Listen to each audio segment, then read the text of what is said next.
오늘 우리에게 주시는 하나님의 귀한 말씀 누가복음서 15장입니다. 누가복음서 15장 5절에서 6절, 9절, 그리고 22절에서 24절까지의 말씀입니다.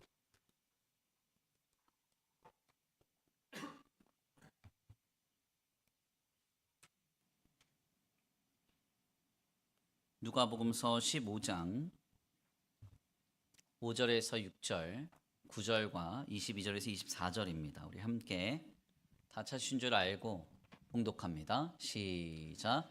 또 찾아낸즉 즐거워 어깨에 메고 집에 와서 그 벗과 이웃을 불러 모으고 말하되 나와 함께 즐기자 나의 잃은 양을 찾아내었노라 하리라. 또 찾아낸즉 벗과 이웃을 불러 모으고 말하되 나와 함께 즐기자 잃은 드라크마를 찾아내었노라 하리라. 아버지는 종들에게 이르되 제일 좋은 옷을 내어다가 입히고 손에 가락지를 끼우고 발에 신을 신기라.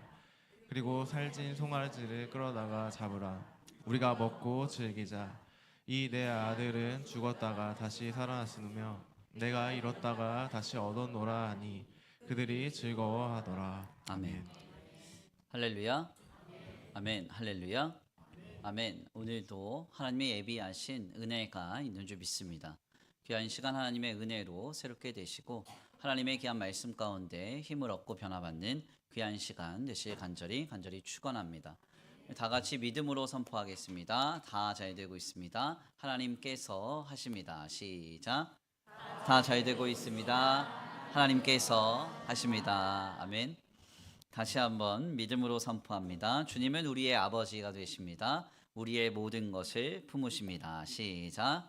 주님은 우리의 아버지가 되십니다. 우리의 모든 것을 품으십니다. 아멘. 오늘도 우리의 아버지 되셔서 하나님께서 베풀어 주시는 은혜와 사랑으로 충만한 복된 주일 되기를 간절히 축원합니다. 오늘은 귀한 시간 귀한 말씀을 통하여서 주님의 마음이란 제목으로 하나님의 귀한 말씀 함께 나누고자 합니다. 지난 제2 여전도회 헌신예배 강사로 오셨던 박일영 목사님은 제가 학부 시절에 총장으로 계셨던 은사님입니다. 사실 당시에 이제 제 마음이 좀 합당하지 않은, 저는 더 좋은 대학을 가야 되는데 내가 왜 이런 대학에 왔지 하면서 합당하지 않은 마음을 품고 대학생활의 마음을 잡지 못하고 있을 때 채플 시간에 박일영 목사님의 설교를 듣게 됐고 그 설교를 듣고 깊은 감동이 있었습니다. 그리고는 그래, 내가 여기에 있는 것도 뭔가 하나님의 섭리가 있겠다 하는 마음을 가지고 마음을 접고 이제 이렇게 신학교 학부 생활을 감당했었던 기억이 있습니다. 사실 당시 총장님이셨던 박일영 목사님에게는 제가 크게 좀 죄송스러운 마음이 있어요. 왜 그런가 하냐면 제가 학부 4학년 때 총학생회장을 하면서 굉장히 강성으로 좀 학생 운동을 했었기 때문입니다. 그래서 걸핏하면 총장님실에 쳐들어갔어요. 그래가지고 막 따지고 항의하고 막 회의하자고 하고 막 그렇게 했습니다. 감사했던 것은 그때마다 총장님께서 총장실 문을 늘 열어주시고 저를 흔쾌히 만나 주셨어요. 지금 생각해보면 참 감사하고 송구한 기억들입니다. 그런데 그때 당시에 어느 날 저와 이제 학교와의 관계가 썩 좋지 않았을 즈음에 느닷없이 학교에서 저를 고소하겠다는 이야기가 전해졌습니다. 이유를 들어보니까 그때 당시가 이제 1학기 수시쯤이었는데 갑자기 학교 메인 홈페이지 이제 공지사항에 학교의 비리를 고발합니다라는 글이 총학생회장 명의로 올라왔다는 겁니다. 그 글의 내용은 가히 학교를 다니고 싶지 않을 만큼 학교에 대한 비방과 또 혼란이 가득한 글이었어요. 그래서 매우 합당하지 않은 소설들로 가득한 그 내용을 마치 비리를 폭로하는 것처럼 게시하였기에 학교가 수시에 있어서 큰 피해를 입었다고 말하면서 저를 고소하겠다고 이렇게 이야기를 한 겁니다. 사실 당시 저로서는 좀 황당했어요. 제 얼굴을 보십시오. 제가 뒤에서 글이나 올리고 음흉하게 그런 짓 할 사람을 보여요. 네. 1, 2, 3부 다 합쳐서 대답이 별로 안 나와서 마음이 많이 어려운데 저는 뭐 뒤에서 그러지 않습니다. 문제가 있으면 앞에 가서 따지죠. 그런데 학교가 제 명의로 글이 올라왔으니까 그리고 내용도 너무 부정적이고 학교도 피해가 있으니까 고소를 진행하겠다고 통보하고 결국 이제 경찰이 이제 수사를 하기 시작한 겁니다. 감사하게도 금방 범인이 잡혔어요. 황당하게도 그 범인은 그 당시에 학교에서 해고된 전산 직원이었습니다. 전산 직원이 학교의 해고에 대한 악한 마음을 품고 제 아이디를 해킹을 해서 그 정보를 가져다가 술에 취해서 제 아이디를 도용한 글을 올린 겁니다. 결국 학교에서는 오랫동안 학교를 다녔던 직원에 대한 아량으로 그 직원을 용서해 주기로 했습니다. 여기서 사실 총장님의 인격이 나타나는 것이죠. 뭐 저 같으면 이제 혼내고 뭐 절대 고소를 취하 안 하겠다 할 텐데 그냥 용서해 주기로 했습니다. 문제는 이제 학교가 고소를 한 것은 민사였어요. 그래서 학교가 당한 피해에 대해서 더 이상 문제 제기를 하지 않겠다 이렇게 하고 그쳤지만 제 개인적인 아이디를 도용한 것은 형사라서 당사자의 처벌 불원서가 반드시 첨부가 되어야만 기소유예가 나올 수 있게 된 겁니다. 결국 이 일로 전산 직원이 저를 찾아와서 용서를 구해야 하는 상황이 벌어졌습니다. 그때 제 나이가 한국 나이로는 23살, 만으로는 21, 22살 때 일이에요. 참 어린 나이였는데 지금도 제게 있어 이 기억이 충격적인 것은 40대 중후반의 나이가 된 전산 직원이요. 자신의 아버지와 함께 저를 찾아왔습니다. 그리고는 이제 그때 당시에 총학생회장 사무실이 컨테이너 박스 하나 정도 되는 아주 작은 사무실이었는데 들어오시자마자 두 분이 무릎을 꿇고 울면서 아들을 용서해 달라고 아버지가 울기 시작했어요. 머리가 희끗한 어르신이 저한테 그러시더라고요. 부족한 아들을 한 번만 용서해 달라고. 제가 그때 아주 깊은 생각에 빠졌습니다. 대체 부모의 책임은 어디까지일까? 네, 이런 생각이 들었어요.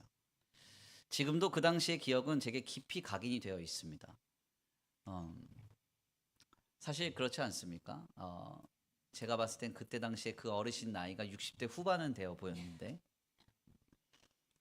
자녀의 잘못에 대해서 새파랗게 어린 청년에게 무릎을 꿇고 울면서 용서를 구한다. 쉬운 일은 아니죠.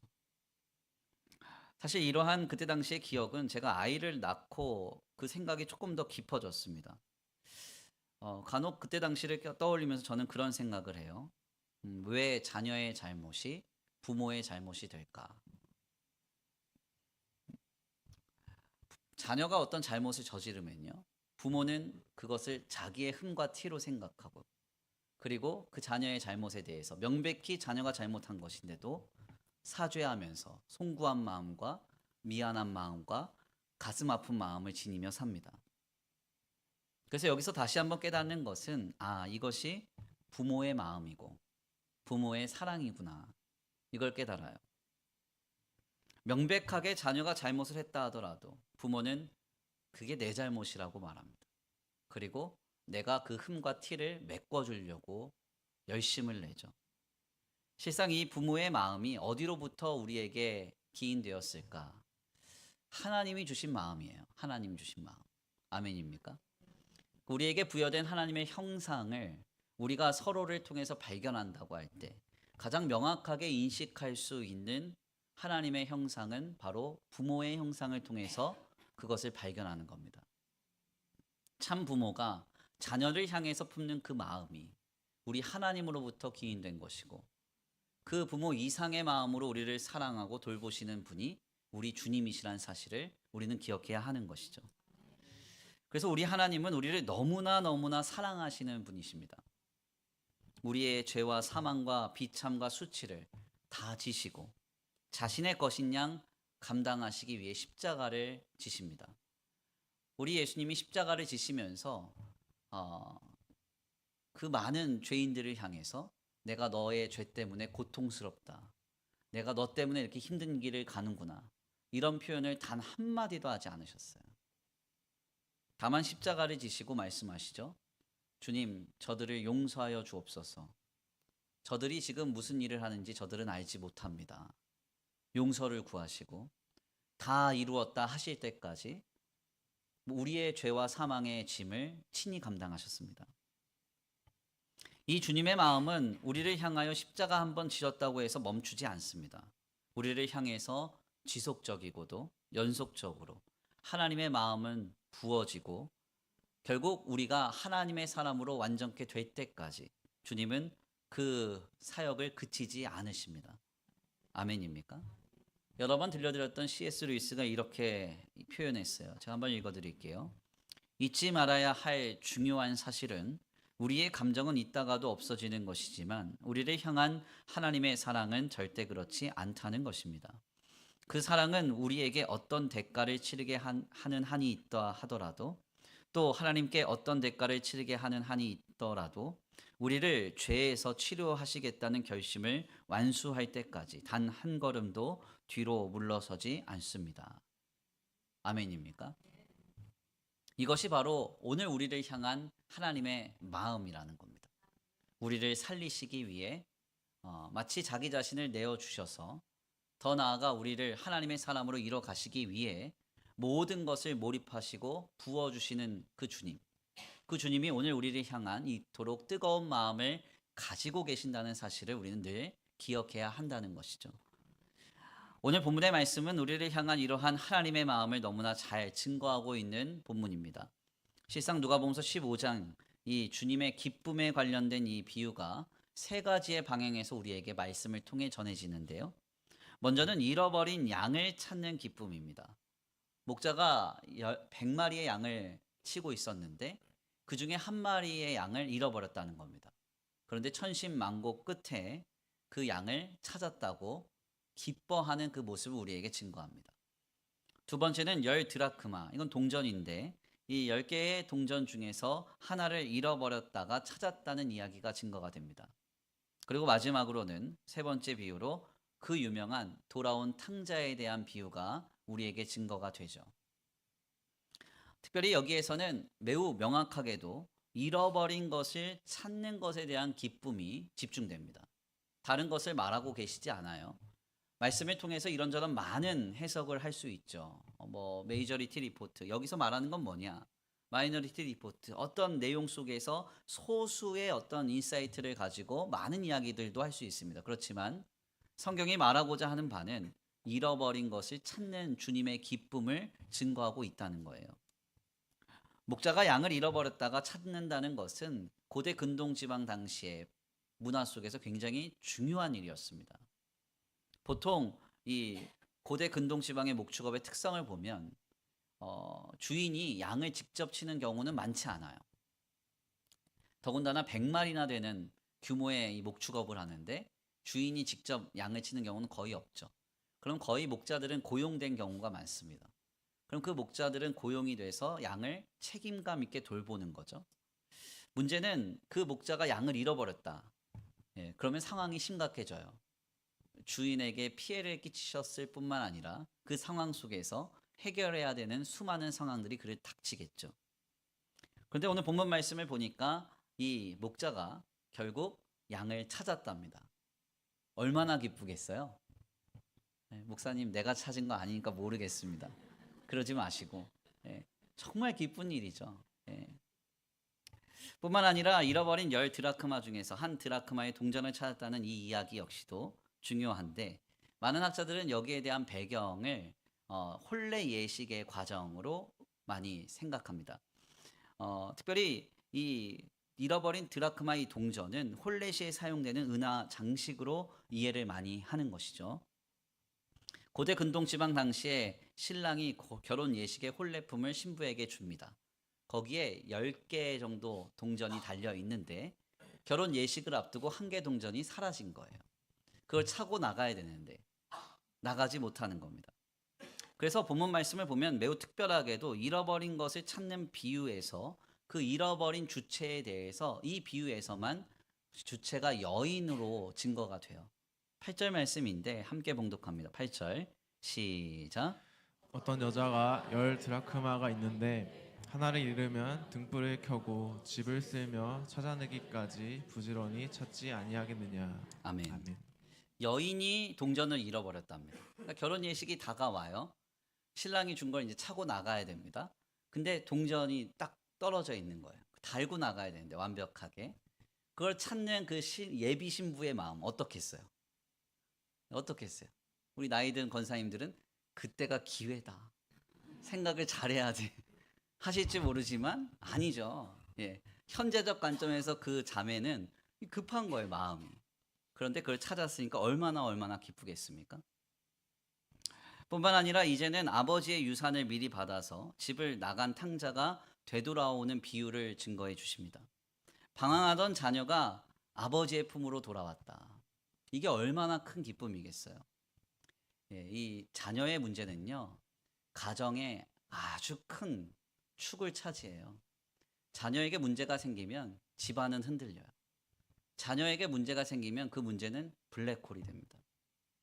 제가 요 근래 이제 가깝게 지내는 목사님들하고 교제를 하다가 한 목사님이 저한테 그러시더라고요. 목사님, 목사님들 자제 중에 학교 폭력 피해자들이 많대요.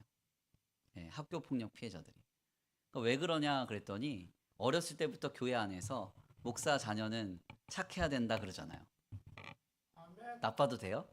네, 시온이 영감이 불러서 너 나빠도 돼 해줄까요? 네. 그러니까 어렸을 때부터 너 착해야 돼 하다 보니까 아이들 기질 자체가 약간 온순하고 좀 유순한데 그 기질 자체가 아이들하고 뭔가 결이 좀 다르면서 괴롭혀도 되는 그런 아이들로 커갈 때가 있다는 거예요. 그 아이는 그걸 마땅히 받고, 그러니까 사람이 이렇게 괴롭힐 때 확 때려주고 막 저항하면 안 괴롭히는데 그걸 받아주면 막 더 괴롭히는 이상한 성질이 있거든요. 그래서 이 아이들이 그렇게 피해를 많이 당한다는 거예요. 그래서 목사님들 자녀 중에서 대안학교를 다니거나 어린 시절부터 유학 가는 자녀들이 많은데 그게 뭐 돈이 많아서 그렇다, 뭐 보낸다 이런 견움도 있겠지만 자세하게 들여다보면 학교 폭력 피해자들이 많다는 거예요. 그래서 공립학교에서 문제가 생겨서 감당이 안 되니까 아이가 대안학교를 가고 그런 경우가 상당히 많다는 겁니다. 무슨 말씀을 드리려고 하느냐면 우리 자녀들이요, 아무렇지도 않게 평범한 일상을 건강하게 살아낸다는 건 감사한 일이에요. 예, 제가 헌신 예배 때도 평범함 속에 기적과 같은 은혜가 있다 그랬잖아요. 그냥 단순하게 아이한테 묻습니다. 오늘 학교 가서 별일 없었니? 엄마 별일 없었어. 아이들하고 잘 지냈니? 아이들하고 잘 지냈어. 이게 아주 특별한 은혜예요. 네, 문제가 생기면 그때는 가정의 축이 흔들립니다. 아이에게 장애가 있거나 사건과 사고가 생기거나 혹은 어떤 사고의 피해자가 되거나 굉장히 큰 문제라는 거죠. 근데 오늘 본문 말씀에 보니까 이 아버지에게 탕자가 집을 나갔다가 돌아왔답니다. 얼마나 큰 기쁨이겠어요. 네, 바로 이 기쁨을 주님은 주님의 기쁨이라고 말씀하고 계세요. 아멘입니까? 우리 하나님이 언제 가장 기뻐하시느냐? 목사님, 저는 하나님 앞에 많은 헌신을 했습니다. 많은 봉헌을 했습니다. 주님의 교회가 이뤄져 가는데 내가 많은 기여를 했습니다. 그것도 중요할 수 있겠죠. 그렇지만 하나님이 기뻐하시는 것은 잃어버린 것을 찾으실 때 기뻐하신다는 거예요. 우리말 잃었다로 번역된 헬라어 아폴렘이라는 이 말을 보니까 이것이 그냥 뭐 길을 잃다 이런 이야기가 아닙니다. 파멸의 상태에 있거나 망한 상태에 있었다라는 전제의 단어예요. 그러니까 이것은 오늘 우리가 예수님을 그리스도로 만나기 전에, 하나님의 은혜가 우리에게 임하기 전에 죄와 사망의 비참의 상태에 있었던 그 상태를 은유하여 말하는 겁니다.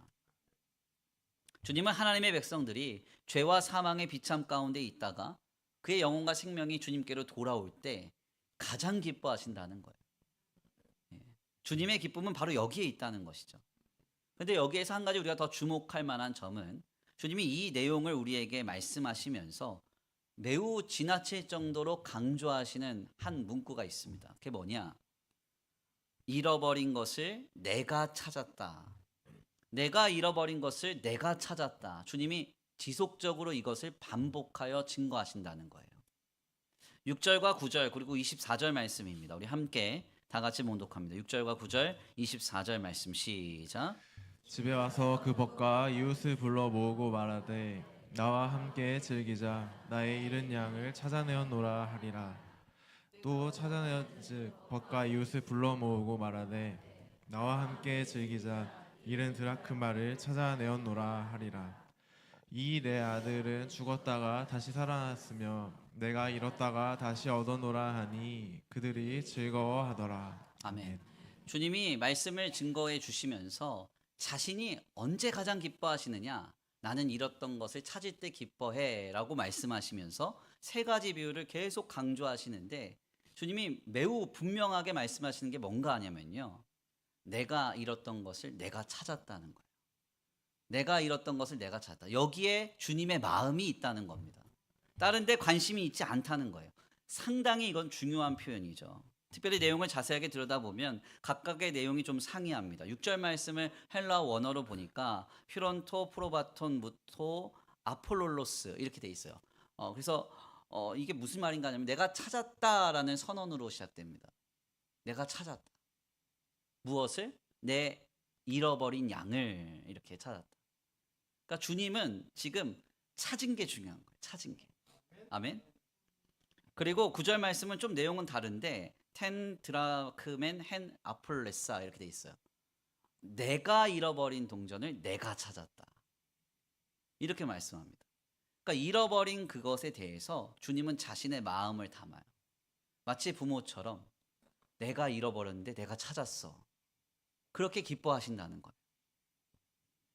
또다시 24절 말씀을 보니까 엔 아폴롤로스 카이 휴레테 그는 잃어버려진 상태에 있었지만 내가 발견했다.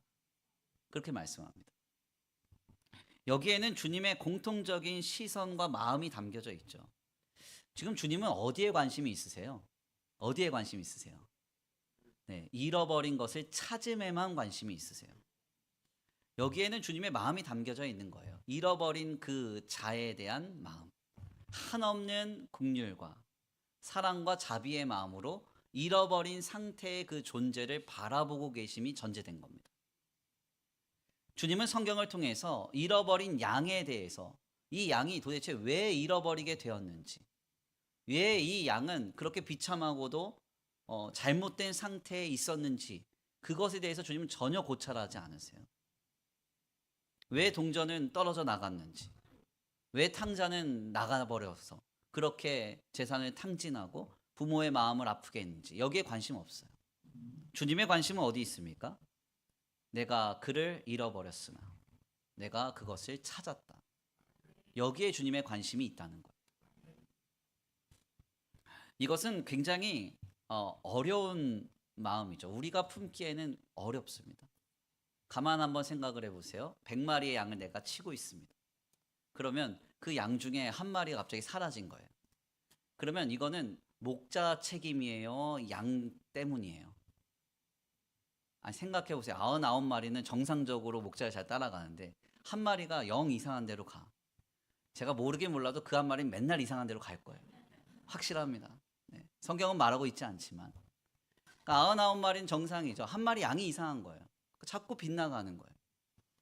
그러면 그 양을 내가 찾으면 어떻게 하겠어요? 예, 내가 너 그럴 줄 알았다. 그러면서 가지고 있는 지팡이 있을 거 아니에요? 그걸 엉덩이를 막 때리면서 네? 빨리 그 99마리 양 있는 데로 가라. 그래야죠. 근데 성경이 뭐라고 얘기를 하냐면 잃어버린 양을 주인이 찾았어요. 찾았을 때 어떻게 하냐면 양을 업고 옵니다. 업고 와. 양을 타고 와도 부족할 터. 그렇지 않아요? 네. 근데 업고 와요.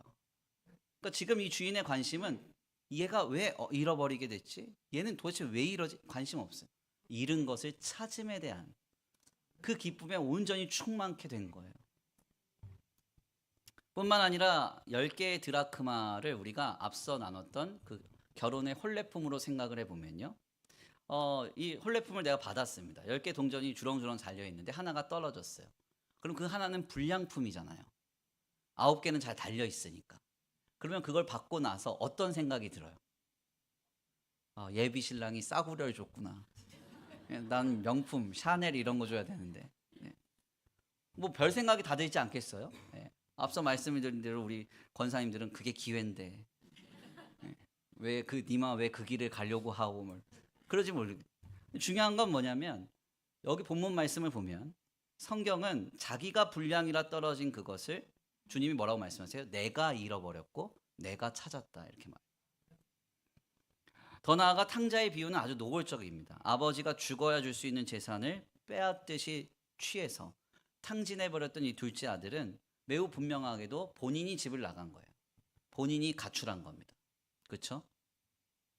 장자에게만 대부분의 재산이 물려받게 되었던 당대의 풍습을 보면 이례적으로 아버지가 챙겨준 거예요, 재산을. 그런데 그걸 다 탕진하고 돌아옵니다. 그런데 아버지는 이 탕자가 탕진한 재산이나 그의 지난날의 상태에 대해서 정죄하거나 부정적으로 판단하시지 않아요. 다만 내가 그를 잃었다가 다시 찾았다. 여기에 주님의 마음이 분명하게 증거가 되는 거죠. 오늘 우리가 이런 마음으로 주님의 마음을 알고 신앙을 영위해야 됩니다. 아멘입니까? 주님은 이 마음으로 우리를 보고 계세요. 내가 얼마나 완벽하게 신앙생활을 해내느냐, 내가 얼마나 잃었던 상태에 거하지 않느냐, 이것 갖고 주님이 나를 판단하시고 기준 삼는 게 아닙니다. 주님은 우리가 항상 주님께로 돌아오기를, 아멘. 그래서 돌아오는 그 기쁨 가운데 주님 품에 안겨 살아가기를 기대하시는 거예요. 그래서 하나님이 가장 기뻐하시는 것을 우리가 말한다면 바로 회개예요. 회개. 그러니까 회개라는 것은 하나님 잘못했습니다, 어떤 잘못을 인정하는 기분이나 반성하는 감정이 얘기하는 게 아닙니다. 삶을 돌이켜서, 심령을 돌이켜서 주님을 향하여 나아가는 것. 이게 하나님이 가장 기뻐하시는 일이에요. 주님의 마음은 잃어버린 것을 찾는 데 관심이 있다는 겁니다. 어떤 문제와 결핍과 상황에 직면할 때 그것을 보고 정죄하거나 판단하는데 마음이 함몰돼서는 안 된다는 것이죠. 우리는 여기에 굉장히 취약합니다. 일이 딱 벌어지면 우리가 하나님께로 돌이켜서 하나님 안에 있는 생명과 그 기쁨을 누리는 것, 여기에 별 관심이 없고 바로 정죄와 판단, 부정적인 마음이 확 올라와요. 제가 이번에 그 미얀마 선교를 가면서 참 감사했습니다. 좀 고단한 일정인데 아무도 다치지 않고 아무도 사건 사고 없이 은혜 중에 잘 다녀왔는데, 그럼에도 불구하고 순간순간 좀 해프닝은 있었어요.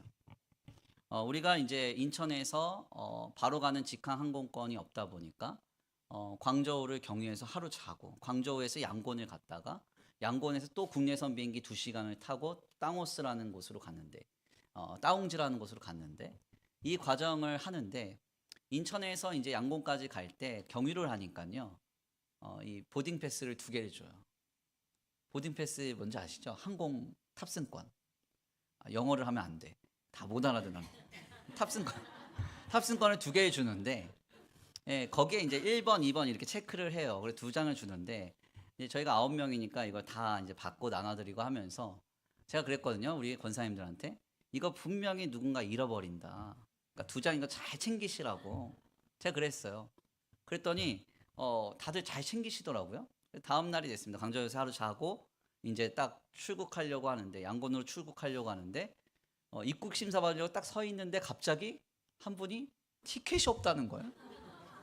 예, 제가 입이 방정이지, 네? 예언을 하면 안 되는데, 예, 한 명이 그게 없어졌어요. 그래가지고 이제 뭐 분위기가 뒤숭숭해지더라고요. 제가 사실은 예전에 처음에 아이들 데리고 이렇게 선교를 갈 때는 저도 좀 마음이 조급하고 저도 사실은 경험이 없고 그러다 보니까 막 그런 상황이 닥치면 성질을 확 내고 막 그랬거든요. 얼마나 짜증이 나는지 막. 근데 제가 이제 목회 15년 차잖아요. 그래서 이제 전혀 아무렇지도 않더라고요. 그래서 다들 이제 이렇게 잘 정돈시키고 먼저 들어갈 분들 다 들어보내고 저랑 이제 2분이 가가지고 항공사 가서 다시 이제 보딩 패스 재발급 해가지고 들어갔어요. 물론 뭐 가는데 한 30분, 1시간 정도 더 저희는 걸렸는데, 그 과정에서 아무것도 마음에 거리낌이 없었고 우리 선교팀들도 그걸 좀 자연스럽게 편안하게 받아들이셨습니다. 어떻게 제가 이렇게 다듬어졌나? 제가 목회를 하면서 깨달은 게 있습니다. 선교를 하든 사역을 하든 목회를 하든 뭔가 제 계획과 속도대로 딱딱딱딱 일이 맞춰져서 되는 게 중요한 게 아니에요. 그 모든 과정에서 영혼이 살아나는 게 중요해요. 생명이 살아나는 게 중요해요. 때때로는 막 답답하죠, 안 되죠, 막 돌아가는 것 같죠 해도 살아나면 되는 거예요. 제가 이제 그런 어떤 깨달음이 있거든요. 그래서 정말 뭐 죽는 문제 아니면 예민할 일도 없어요. 아멘입니까? 예, 그래서 기분 나쁘다고 막 그렇게 막 욱하지 마세요. 살고 죽는 문제 아니면 예민할 거 없어요. 예. 자, 아무튼 그래가지고 이제 그때 당시 그렇게 하니까요, 우리 선교팀 마음이 막 부드러워져가지고 하여튼 뭐 부드럽게 모든 게 잘 됐어요. 첫 출발부터. 그러니까 그래서 마지막 날 또 해프닝이 있었거든요. 그 9명 이제 그 입국 심사를 하는데 제 앞에서 그 공안이 바뀌더라고요. 중국 공안이. 근데 공안이 바뀌면 그게 관례인가 봐요. 그래서 저한테 엄청 시비를 걸더니 저한테 세관을 가서 너 백을 다 열고 세관 조사를 받으라는 거예요. 백이라고 해봤자 하나 맨 거 이거밖에 없는데. 그래서 제가 이해가 안 됐죠. 이게 무슨 얘기냐. 그래서 저만 걸렸어요. 아, 그래서 8명은 다 먼저 들여보내고 저는 이제 세관에 가서 1시간 동안 시달리다가 나중에 들어갔거든요. 그 딱 들어갔더니 우리 권사님 어떤 권사님 저한테 그래요. 목사님 너무 감사해요. 그래요. 왜 감사해요? 그랬더니 목사님이 걸려서 감사해요.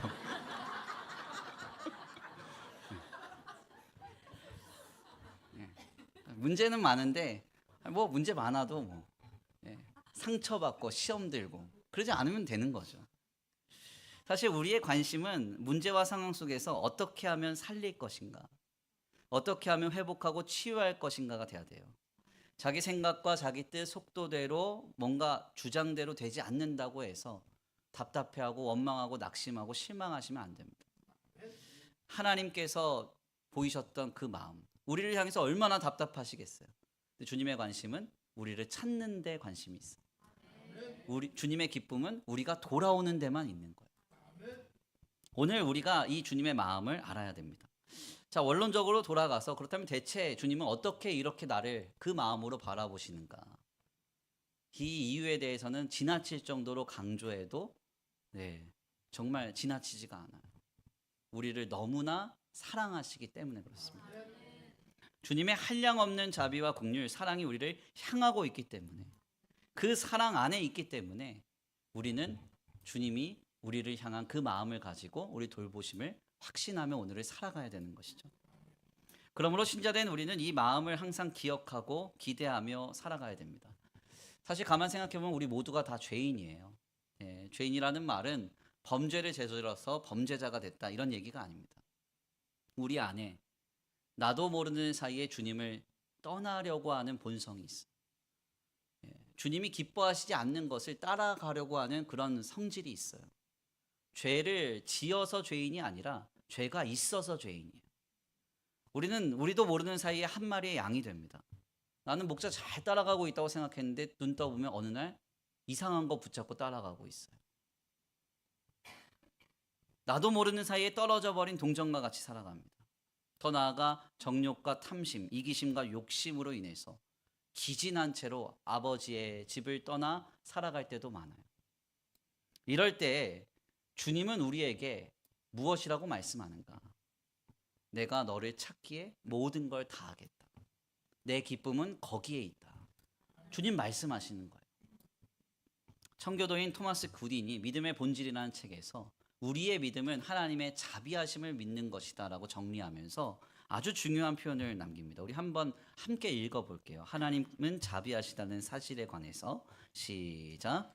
하나님은 자비하시다라는 사실에 관하여 이 진리를 적용하는 것은 언제 어느 때든지 하나님을 신뢰하게 것이다. 과거에도 계셨고 지금도 계시며 장래에도 계실 하나님은 자비로운 여호와이시기 때문이다. 최악의 때는 당신이 바로 당신의 자비로운 여호와께 죄를 범했을 때다. 하지만 그런 때에는 여호와께로 나오라. 실제로 우리가 거룩하게 행했을 때만, 그때에만 자비와 용서를 받을 기대를 품고 하나님께로 나올 수 있다고 상상하지 마라. 그렇지 않다. 언제든 하나님을 신뢰하라. 자신을 낮추고 하나님께로 돌이켜 나오기만 하라. 하나님께로 다가가라. 그러면 하나님은 당신에게로 다가가신다. 하나님은 사람과 같지 않다. 기분이 좋을 때 이따금씩 자비로운 분이 아니다. 하나님은 항상 지속해서 자비로우시다. 하나님은 회심할 때 그의 자비하심으로 인해 당신의 모든 죄악은 용서를 받는다. 주님의 자비는 당신과의 관계를 끊은 적이 없다. 하나님이 하늘에서 하시는 일은 자비를 영원토록 지속하는 것이며 은혜와 인자를 하늘에서도 풍성하게 펼치는 것이다. 아멘. 네. 하나님은 언제나 자비하세요. 우리가 돌아오기만을 기대하고 거기에 주님의 기쁨을 두시는 분이세요.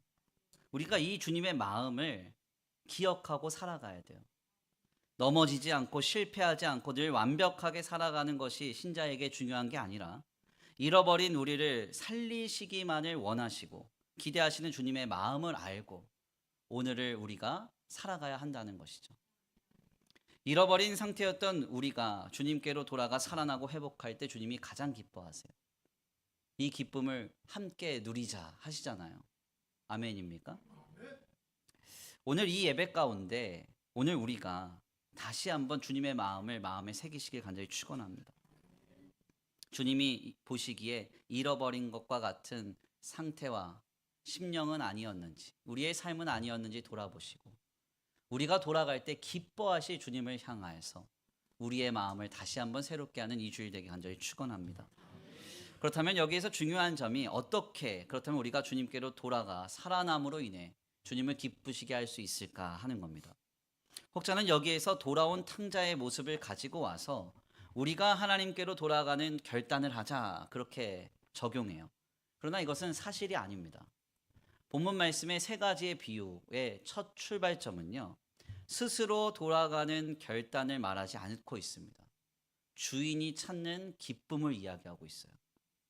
양이 스스로 목자를 찾아갈 수 있나요? 양이? 그럴 수 없습니다. 목자가 양을 찾아와서 그를 찾는 거예요.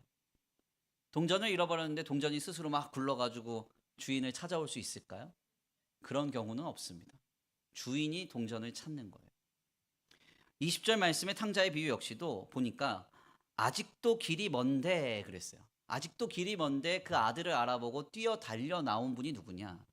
아버지, 하나님이시라는 거예요. 하나님. 우리가 이것을 항상 기억해야 됩니다. 주님이 잃어버린 상태의 나를 찾아오실 거라는 사실. 나도 모르는 사이에 떨어져 버린 나를 찾아오실 거라는 사실. 내가 어렵고 고단할 때 나를 알아보시고 뛰어오실 거라는 그 사실. 그 사실을 기억하셔야 된다는 거예요. 이에 대해서 오스기니스는 저항이라는 책에서 매우 분명하게 이 부분을 고찰합니다. 제가 한번 그 내용 읽어드릴게요. 다시 말해서 우리는 하나님을 추구하는데 우리가 해야 할 몫과 그것이 의미하는 바와 요구하는 대가를 잘 알고 있다. 또한 믿음의 걸음은 전심을 다해 감당할 우리의 책임임을 분명히 알고 있다. 하나님을 신뢰하겠다는 결단을 할 때 우리는 가장 온전한 본연의 모습을 회복할 수 있다. 그러나 그 걸음은 언제나 자기 노력보다 은혜의 문제이다. 복음은 우리가 하나님께로 올라가는 것이 아니라 하나님이 우리에게 내려오시는 이야기다. C.S. 루이스의 유명한 표현처럼 그것은 고양이가 쥐를 잡는 이야기지 그 반대 이야기가 아니다. 아멘입니까? 내가 주님을 향해서 돌이켜 찾아가는 이야기가 아니에요. 우리 신앙생활은 하나님이 나를 찾아오시는 이야기입니다. 그러므로 신앙생활을 우리가 감당하면서 그래, 하나님의 관심은 하나님의 백성들이 돌아와 주님께 안겨 생명을 얻는 것에 있지. 여기에 주님의 기쁨이 있지. 이 마음을 알고 그래, 나도 하나님의 마음을 알고 하나님의 기쁨을 알아 살아가자. 이것도 중요한 것이지만 여기에 더 중요한 첫걸음이 뭐예요? 이런 나에게 찾아오시는 주님의 은혜를 구해야 한다는 거예요. 그래서 신자가 소망하고 기대해야 하는 것은 우리의 상태를 물어나고 우리에게 찾아오실 하나님의 은혜를 구하는 것입니다. 예수님, 저는 오늘도 실패했습니다. 주님 잘 따라가고 있는 줄 알았는데 주님이 안 계시더군요. 하나님, 오늘도 잃어버린 양과 같이 살았습니다. 주님 잘 붙들고 주님의 음성인 줄 알았는데 세상의 음성 듣고 살고 있더군요. 주님, 오늘도 탕자처럼 기진했습니다. 세상이 말하는 세속적인 가치와 물질적인 가치에 이기심과 정욕, 탐심에 젖어서 이리저리 휘둘리며 살아갔습니다. 고백하면서 어떻게 해야 돼요? 하나님, 내게 은혜를 베풀어 주옵소서.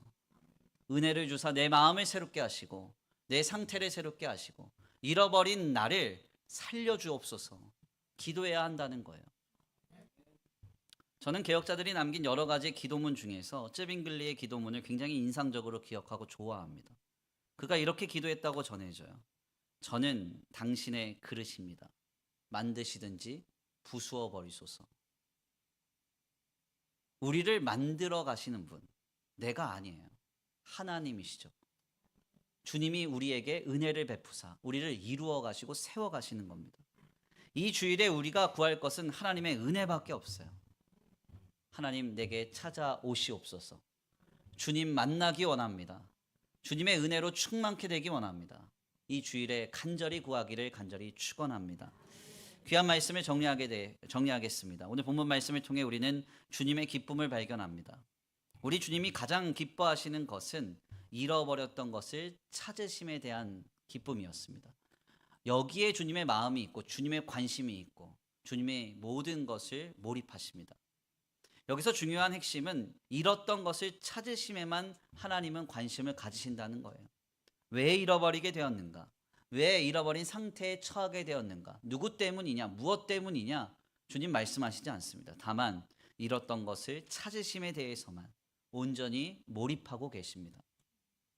오늘 이것이 우리를 향한 주님의 마음이에요. 시시각각 주님 우리에게 찾아오셔서 너는 왜 그런 상태가 되었니? 너 왜 그것밖에 못하니? 도대체 무엇 때문에 너 이렇게 살고 있니? 주님 정죄하시거나 비난하시지 않습니다. 다만 우리를 하나님께로 데려다가 치유하시길 원하시고 하나님 안에 있는 생명 가운데 우리를 살리시기를 기대하고 계세요. 이 주일에 이 주님의 마음을 알고 주님 앞에 은혜를 구하십시오. 하나님 앞에 고백하세요. 주님, 저는 오늘도 실패했습니다. 하나님, 오늘도 저는 잃어버린 양과 같이, 잃어버린 동정과 같이 살았습니다. 저는 오늘도 탕자처럼 기진했습니다. 하나님의 은혜로 나를 새롭게 하여 주시옵소서. 하나님 붙잡고 그 주님의 은혜를 힘입어 우리를 새롭게 하는 역사를 누리시기를 바랍니다.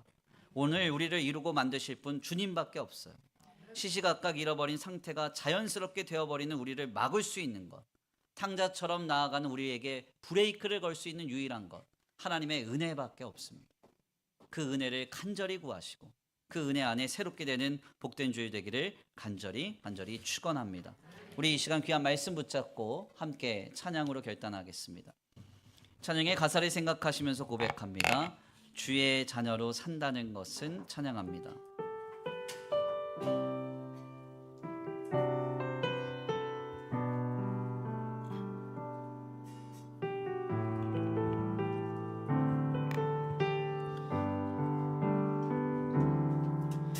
주의 자녀로 산다는 것은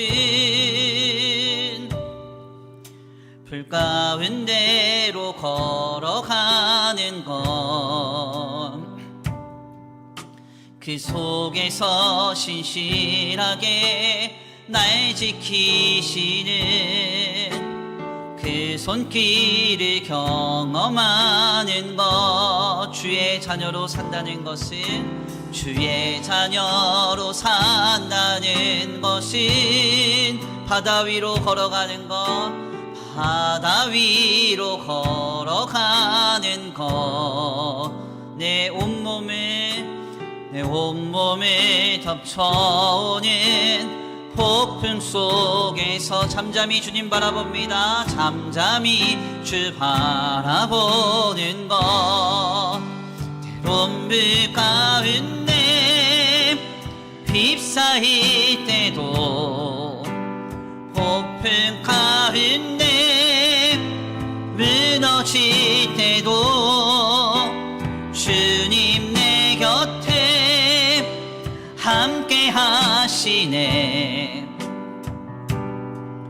가장 가까이에 함께 하시.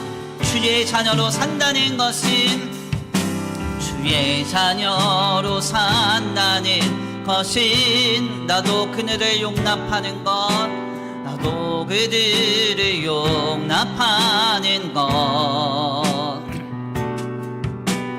나를 위해 달리신 십자가 사랑, 그 사랑으로 살아가는 것, 주의 자녀로 산다는 것은, 주의 자녀로 산다는 것은 주님과 함께 동행하는 것입니다. 주님과 함께 동행하는 것, 주께서 지신 십자가 기꺼이 지고 주와 함께 걸어가는 것. 아멘.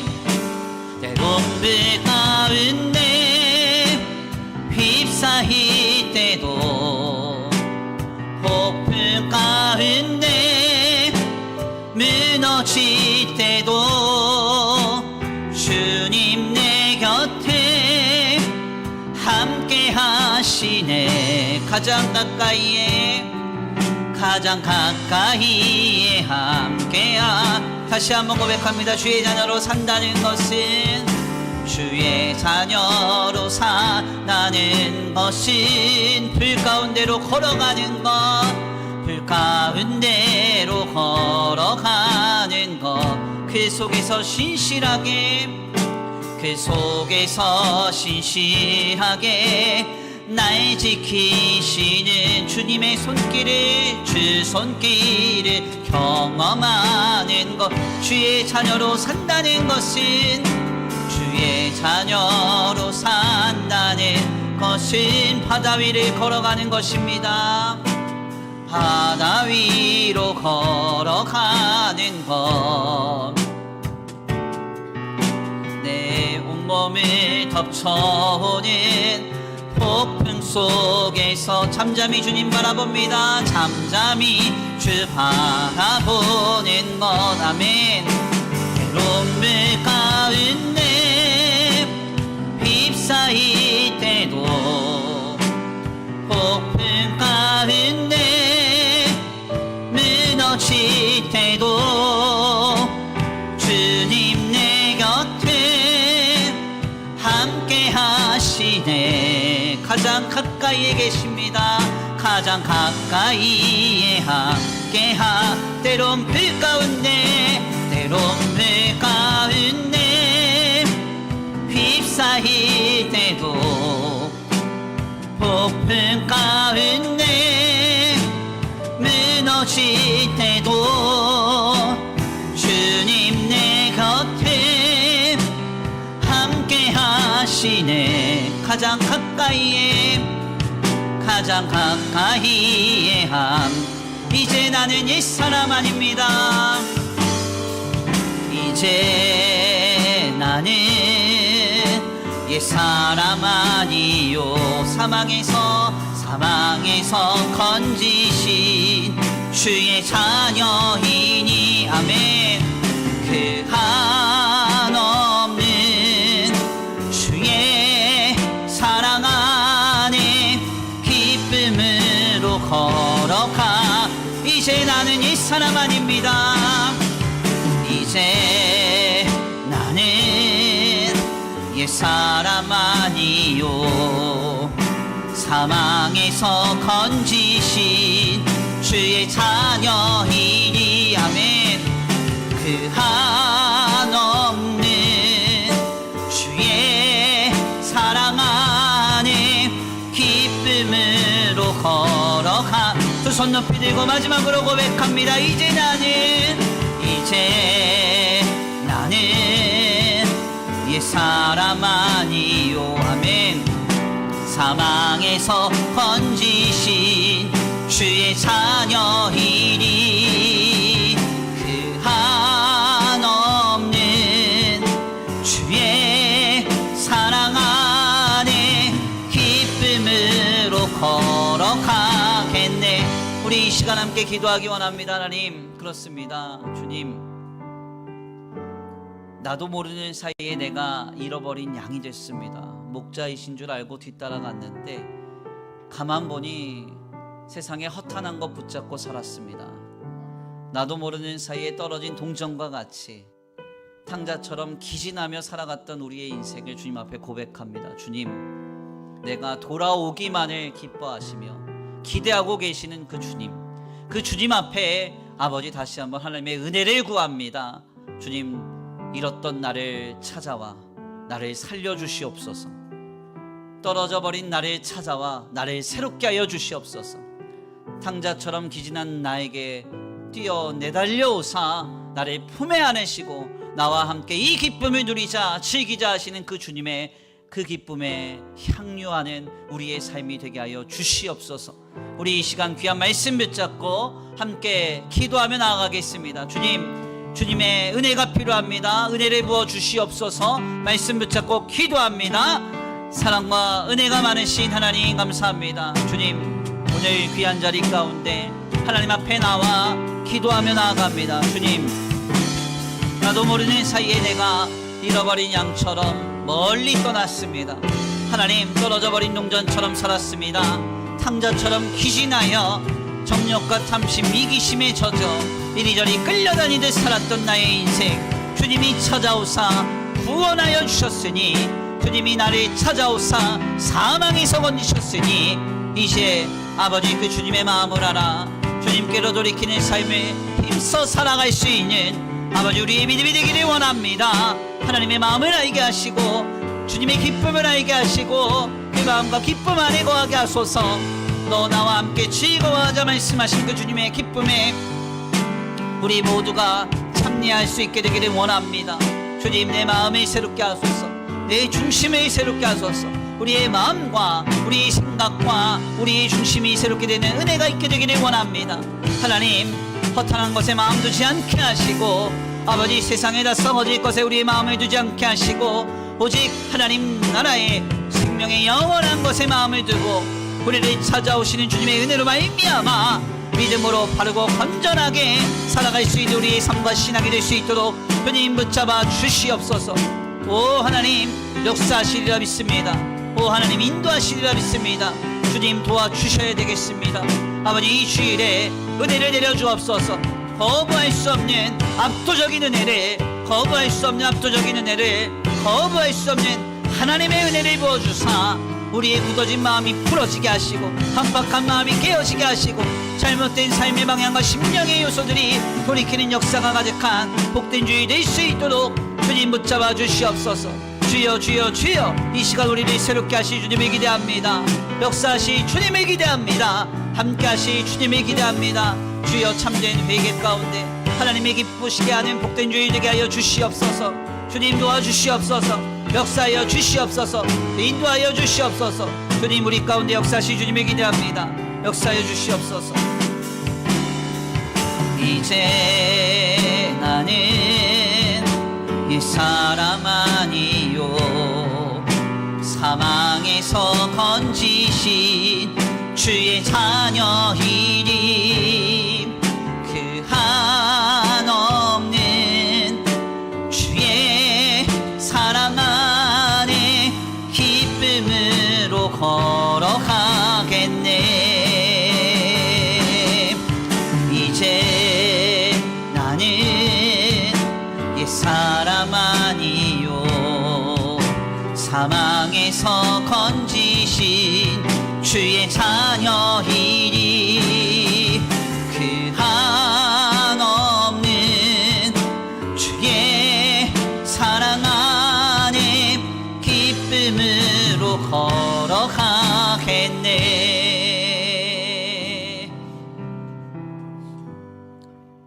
하나님 감사합니다. 귀한 시간, 귀한 자리로 인도하여 주셔서 감사합니다. 주님, 그렇습니다.